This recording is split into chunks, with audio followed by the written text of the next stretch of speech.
It's going to be an interesting offseason in Cincinnati now that Marvin Lewis is reportedly done with the Bengals. For the first time in 15 years, the Bengals are going to have to conduct a coaching search, which is always an adventure in Cincinnati, and that's mainly because of the way the team's ownership is structured under Mike Brown. Basically, Brown is the entire structure and he has final say on all decisions. There's a reason Lewis lasted for 15 years with the Bengals despite winning 0 playoff games, and that reason is because Brown is loyal and also loves having a coach he's familiar with. The Bengals almost never go outside the organization to make a hire, which is why it will be interesting to watch their coaching search take place. When Lewis was hired in 2003, he became the first Bengals coach since 1980 and just second in team history who was hired without having any prior ties to the organization. The Bengals just love hiring a familiar face. Well, Brown loves hiring a familiar face, and that's where this search will get interesting. If the 82-year-old Brown is handling things, he may very well go with a familiar face.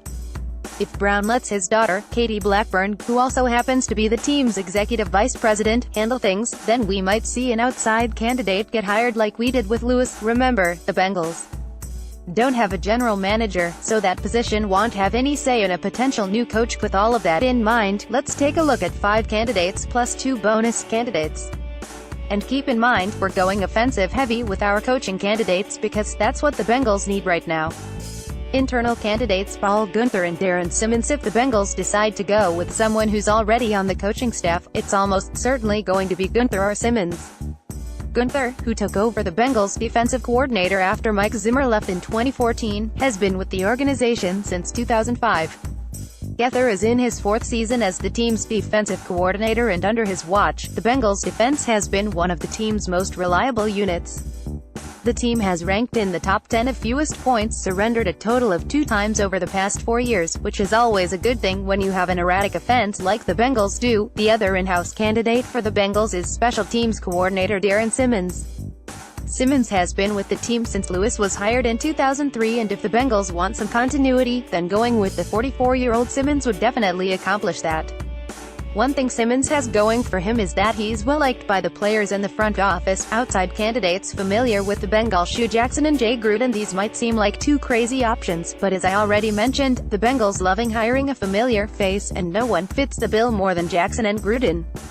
Although Browns owner Jimmy Haslam has insisted that Jackson will be returning to Cleveland next season, there's no guarantee that's going to happen now that general manager John Dorsey is in charge. If Dorsey wants to bring in his own guy, it wouldn't be shocking at all to see him dump Jackson at the end of the year. Although Jackson hasn't worked out in Cleveland, he could be a great fit in Cincinnati. Remember that one year when Andy Dalton was somehow in the MVP conversation? That came in 2015 when Jackson was running the Bengals offense. Jackson was on the Bengals staff from 2004 to 2006 and then returned in 2012. He served as offensive coordinator for 2 seasons, $20,142,015, and knows how to get the most out of Dalton. Not surprisingly, the other guy on this list is also a former Bengals offensive coordinator. Although Gruden is currently under contract with the Redskins, no job is ever safe with Daniel Snyder running the show, and it's not crazy to think that Gruden could be available if the Redskins finish 511 or 610. Gruden was the Bengals offensive coordinator from 2011 to 2013 and is also the reason why Andy Dalton is even on the team.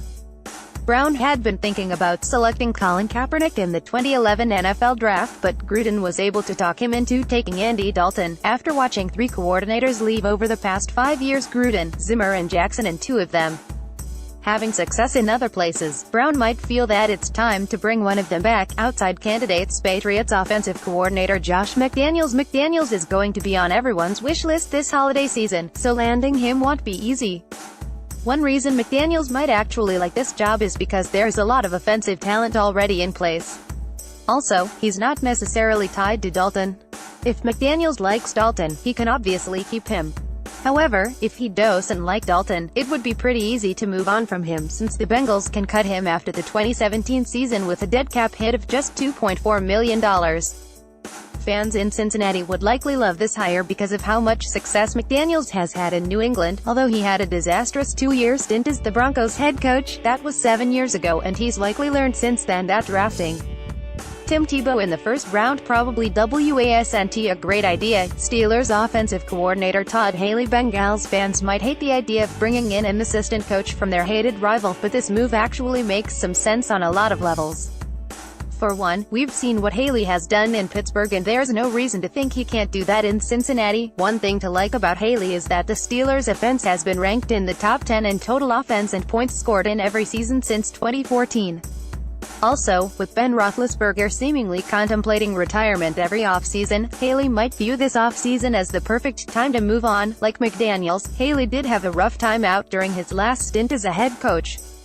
However, that mostly had to do with the fact that he was stuck in Kansas City with a quarterback in Matt Castle that he didn't love. Although he only lasted 3 seasons during his time with the Chiefs, he did lead them to the playoffs once. Eagles offensive coordinator Frank Reich. The newest name on the market this offseason might be Reich, who has been the Eagles' OC since last season. Reich was hired the same year Carson Wentz was drafted, and two have thrived together. With Wentz under center, the Eagles have the NFL's top-scoring offense through 14 weeks, and are also ranked 3rd in total yards. Reich served as an offensive coordinator for 2 seasons with the Chargers, 201,415 before joining the Eagles in 2016. One thing to like about Reich is that he'll definitely be able to get in a quarterback's head, which is likely going to be a good thing since he'll be working with Dalton. Reich was an NFL quarterback from 1984 to 1998, so he has an understanding of what Dalton's going through. The bottom line is that the Bengals have a lot of talent and this could be a very attractive job. Sure, they haven't won a playoff game since the 1990 season, but it's not often a job comes open where the team has made the playoffs in 6 of the past 9 years.